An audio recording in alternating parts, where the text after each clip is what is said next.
Our other top story, the Erskine Fire, as we talked about, ripped through the community of Kern River Valley back in 2016. It caused massive evacuations, destroyed hundreds of homes and buildings, leaving 2 people dead. Well, now after 2.5 years, homes there are finally being rebuilt. 23 ABC's Amanda Mason visited the area today and has the latest developments on rebuilding after Erskine.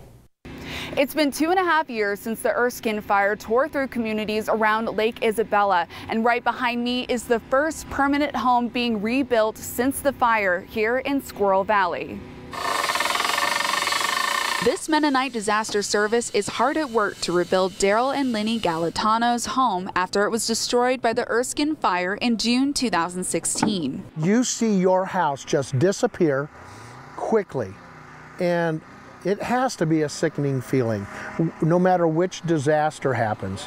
And for them to get a home and get put back in a place and to stick around this long and wait, it's just terribly exciting. The group comes from all over the U.S. to volunteer their time to help communities rebuild. Today marks a special day for the Galatanos. This afternoon, a press conference was held regarding the groundbreaking of the first permanent home since the Erskine Fire destroyed over 300 buildings in 68,000 acres 2.5 years ago in Kern River Valley. I've thanked them before, but I was impressed with the turnout to help the victims of the Erskine Creek Fire, and I was amazed. Okay. The Kern Valley Long-Term Recovery Group, who spearheaded this effort, says it's been a challenge raising funds for this project. You know, we're a little bit isolated from Bakersfield and Ridgecrest, and not only that, but simply to get funds to come into the valley, it's been a little bit hard, especially when the outside community isn't really seeing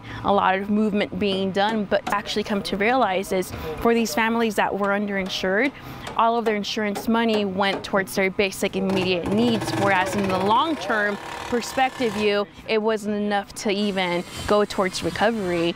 Roger Sharp from the Mennonite Disaster Service says he met the Galatanos right after the fire took their home. It's exciting to see hope in their eyes, in their face, that, hey, we may get a home. Everyone from the group works for free and pays their own way. 68-year-old Peggy Davis came to Kern County to volunteer and is on her 4th project. We're here because we're called to help our neighbor, and neighbors are anyone that is in need, I think.